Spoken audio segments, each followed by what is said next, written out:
बड़ी खबर दर्शकों को बता दें, बीजेपी के नए पदाधिकारियों का ऐलान हुआ है। राष्ट्रीय उपाध्यक्ष, राष्ट्रीय महामंत्रियों के नाम का ऐलान कर दिया गया है। 13 राष्ट्रीय उपाध्यक्षों की घोषणा की गई है। बीजेपी ने 8 राष्ट्रीय महामंत्रियों की घोषणा की है। 13 राष्ट्रीय सचिवों की घोषणा भी की गई है।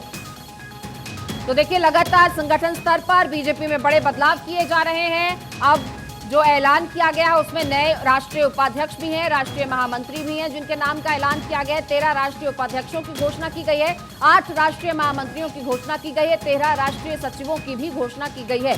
तो राष्ट्रीय स्तर पर पार्टी में ये तमाम पदाधिकारी अब सामने आएंगे और किस तरह से पार्टी के तमाम अन्य जिम्मेदारियों को संभालेंगे, ये आने वाले वक्त में तय होगा। देखिए, 24 की तैयारियों में लगातार भारतीय जनता पार्टी जुटी हुई है और ये एक्सक्लूसिव लिस्ट भी, ये कॉपी भी हम आपको भारत 24 पर दिखा रहे हैं। तो एक्सक्लूसिव तस्वीर आप इस वक्त देख रहे हैं भारत 24 पर, जहां इन तमाम नामों की सूची आप तक पहुंचा रहे हैं जिन्हें नए ओहदे दिए गए हैं। राष्ट्रीय उपाध्यक्ष और प्रदेश के हिसाब से देखिए ये तमाम सूची सामने आई। ये फहरिस्त आपके सामने है, एक्सक्लूसिव कॉपी इस लिस्ट की भारत 24 आपको दिखा रहा है।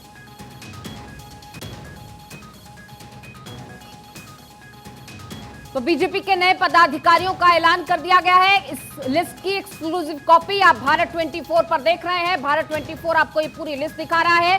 राष्ट्रीय उपाध्यक्ष, राष्ट्रीय महामंत्रियों के नाम का ऐलान किया गया है। राष्ट्रीय उपाध्यक्षों की घोषणा की गई है जिसमें 13 नामों का ऐलान किया गया है और 8 राष्ट्रीय महामंत्रियों की घोषणा भी बीजेपी ने की है। 13 राष्ट्रीय सचिवों की घोषणा भी बीजेपी की तरफ से की गई है। तो चुनावी मोड लगातार हम देख रहे हैं कि बीजेपी का किस तरह से ऑन है और सरगर्मियां बीजेपी में राष्ट्रीय स्तर पर लगातार देखी जा रही हैं।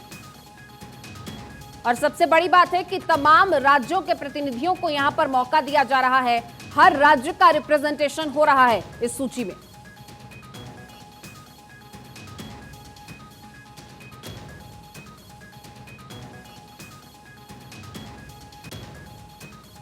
तो बीजेपी की तरफ से ये बड़े बदलाव किए गए हैं। हालांकि बीएल संतोष राष्ट्रीय महामंत्री संगठन बने रहेंगे, ये भी बड़ी खबर आपको बता दें। राष्ट्रीय सह संगठन महामंत्री शिव प्रकाश बने रहेंगे।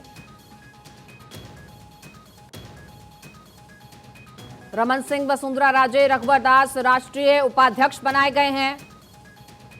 तो देखिए, हर राज्य की रिप्रेजेंटेशन आप यहां पर देख रहे हैं। सौदान सिंह, बैजयंत पांडा राष्ट्रीय उपाध्यक्ष बने हैं। अमित जी लगातार हमारे साथ बने हुए हैं। अमित जी, देखिए बड़े बदलाव हो रहे हैं, संगठन स्तर पर तैयारी हो रही है, हर राज्य को मौका दिया जा रहा है, लेकिन विपक्ष चर्चा की मांग कर रहा है। वो चर्चा आखिर क्यों नहीं हो पा रही है? हम देख रहे हैं चुनावी मोड में तो आप लोग हैं। अमित जी, देखिए, चर्चा हम बिल्कुल करना चाहते हैं। सदन के पटल पे अमित शाह जी ने खड़े होकर, राजनाथ सिंह जी ने हर वक्त कहा, पीयूष गोयल जी ने हमेशा कहा है कि हम चर्चा के लिए तैयार हैं। पर विपक्ष हमेशा अपना स्टैंड बदलता रहता है। पहले देखिए, उसने असीमित चर्चा करने की मांग करी, उस पर बहस हुई। उसके बाद जब उस पर राजी हो गए सब लोग, तो कहा कि हमें प्रधानमंत्री का वक्तव्य चाहिए। लेकिन अमित जी, आपको नहीं लगता कि बहुत देरी हो गई है, बहुत देर हो गई सरकार की तरफ से, इसीलिए विपक्ष को मौका मिल गया ना? अमृत जी, आपने कांग्रेस प्रवक्ता से सवाल किए थे, उनका जवाब नहीं मिल पाया। मैं बताता हूं क्यों नहीं मिल पाया। क्योंकि इनके लिए महिला उत्पीड़न और महिला सम्मान की बात जो है वो संवेदना नहीं, बल्कि राजनीतिक लाभ हानि की बात। राजनीतिक तराजू पे ये तौलते हैं कि कब कौन सा पलड़ा भारी है और तब ये अपना। बिल्कुल अमित जी, मैं आपके पास लौटूंगी। सूची पर ज्यादा जानकारी ले लेती हूँ, समझती हूँ इस पूरे मामले को। पॉलिटिकल एडिटर अदिति नागर हमारे साथ जुड़ चुकी हैं। अदिति, देखिए, राष्ट्रीय उपाध्यक्ष, राष्ट्रीय अध्यक्ष, महामंत्री और तमाम ओहदों की यहां पर बात हो रही है और ये सूची भी जारी हो गई। सबसे खास बात अदिति जो मुझे नजर आ रही है कि हर राज्य के प्रतिनिधि को यहां पर एक ओहदा दिया गया है, हर राज्य का रिप्रेजेंटेशन इस सूची में नजर आ रहा है। और क्या कुछ खासियत अदिति? देखिए, ये तो तय ही था कि जेपी नड्डा की टीम में रिशफल होगा जब से उनका एक्सटेंशन 1 साल 1.5 साल 2024 तक के लिए किया गया है। तो ये माना जा रहा था। अब दरअसल आज जो सूची आई है, ये वो टीम है जो चुनाव में उतरेगी 2024। ये वो लोग हैं, अगर आप शुरुआत से देखें, राष्ट्रीय उपाध्यक्ष, हालांकि बहुत ज्यादा आमूलचूल परिवर्तन नहीं हुए, कुछ लोगों को बाहर का रास्ता दिखाया गया है जिसमें युवा भी थे, सीटी रवि बाहर चले गए और कुछ लोग इसमें आए हैं। जैसे अगर बात करें तो तेलंगाना के सांसद हैं संजय बंदी, वो राष्ट्र महामंत्री की सूची में आए हैं। राधा मोहन अग्रवाल सांसद हैं उत्तर प्रदेश, वो राष्ट्र महामंत्री की सूची में आए हैं।